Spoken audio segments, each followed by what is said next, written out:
नमस्कार, जुले और सलाम दोस्तों। आप में से ज़्यादातर को मालूम है कि 21 दिन के अनशन के बाद मैं 2 दिन के लिए विश्राम के लिए अपने गांव गया था और इस बीच जो अनशन का भागदौड़ है वो लद्दाख के महिलाओं ने संभाला था।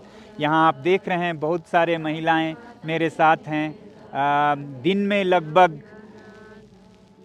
250 से 300 महिलाएं और रात में कोई 100 से 130 महिलाएं यहाँ पर खुले आसमान में अनशन पर बैठी हैं, याद दिलाने के लिए भारत के नेताओं से और सरकार से कि जो लद्दाख के साथ वचन दिए गए थे लद्दाख के सांस्कृतिक और पर्यावरण के संरक्षण के, उनकी पूर्ति करें। वैसे ही जो लोकतंत्र की बहाली है वो जम्मू कश्मीर की तरह लद्दाख में भी हो। तो यहाँ महिलाओं ने अब 7 दिन से भागदौड़ संभाला है और अगले 3-4 दिनों में उनके जगह पे फिर युवा आएंगे, फिर भिक्षुगण आएंगे। अब अपडेट में मैं आप लोगों को, खासकर आप लोगों ने बहुतों ने पूछा था कि ये जो 7 अप्रैल रविवार का मार्च है, पश्मीना मार्च जिसे हम कह रहे हैं, उसमें कैसे शामिल हो। मैंने वैसे तो आप लोगों में से ज़्यादातर को मना किया था कि आप यहाँ ना आएँ, मगर आप में से बहुत लोग नाराज़ बल्कि हमें डांट भी रहे हैं। तो वो इसलिए था क्योंकि कुछ दिन पहले तक यहाँ पर मौसम भी अच्छा नहीं था, बहुत ठंड थी, यहाँ पर गेस्ट हाउसेस होटल भी नहीं खुले थे। मगर अब आप लोगों में से इतने लोगों से पूछा है और फिर मौसम भी यहाँ आजकल ठीक हो रहा है, मुझे पता चला कि गेस्ट हाउसेस भी खुल रहे हैं, तो फिर मैं हार कर आप लोगों में से अगर बहुत ही आप आना चाहते हैं, व्याकुल हैं, तो आ सकते हैं। ऐसा मैंने पता किया गेस्ट हाउसेस वगैरह के बारे में और मौसम भी बिल्कुल ठीक है। तो आप इसके बारे में और जानकारी जो फ्रेंड्स ऑफ लद्दाख हैं, लद्दाख मित्र संघ, friends of Ladakh, friends of nature, उनसे इस नंबर पर संपर्क करके पूछ सकते हैं।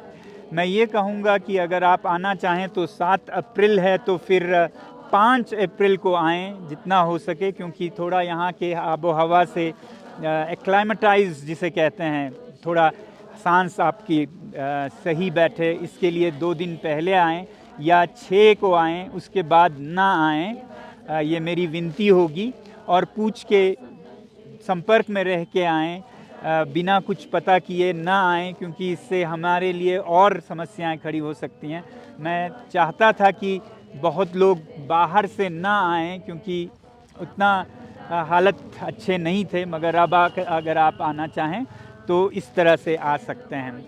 ये जो 7 अप्रैल का मार्च है उसके बारे में जिनको कम पता हो या ना पता हो उन्हें बताएं तो जैसे अभी तक हम गांधी जी के पथ पर चलते आए हैं, उन्होंने सत्याग्रह का जैसे आह्वान किया था उसी अनुसार हमने आज 21वीं सदी में लगभग 100 साल बाद उनके वैसे ही सत्याग्रह से अनशन पर बैठे हैं हम।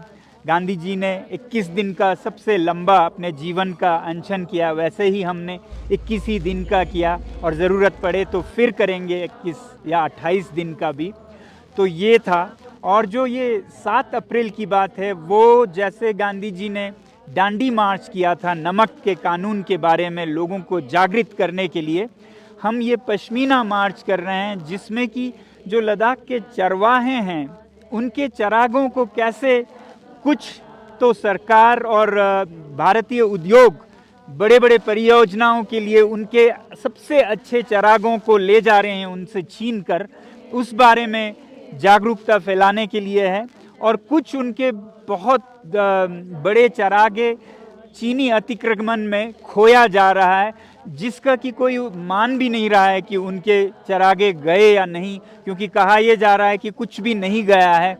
तो जो भी जैसी भी अवस्था है ज़मीन पर वो हम दिखाने के लिए ये मार्च कर रहे हैं कि कितना ज़मीन उद्योगों के लिए, परियोजनाओं के लिए दिया जा रहा है उनसे बिना समन्वय के। क्योंकि अगर संरक्षण होता 6ठे शेड्यूल का तो उनसे बिना समन्वय के कोई ज़मीन उनका नहीं ले जाता, मगर आज क्योंकि ऐसा कोई संरक्षण नहीं है तो वो उन्हें बेदखल किया जा रहा है उनके अपने चरागों से। तो ये 7 अप्रैल को पश्मीना मार्च है, डांडी के नमक मार्च की तरह ही ये बहुत ही शांतिपूर्ण ढंग से होगा। आप देख रहे हैं सब यहाँ पर तो प्रार्थनाएं कर रहे हैं, दुआएं कर रहे हैं।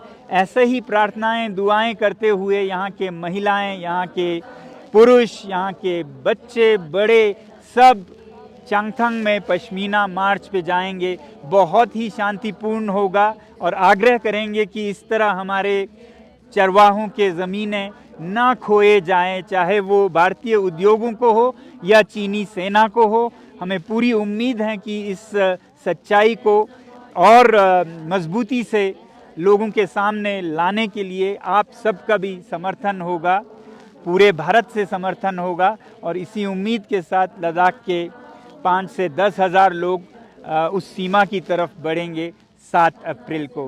तो जुड़ी रहिएगा, हम आपको अपडेट्स देते रहेंगे इस मार्च के बारे में।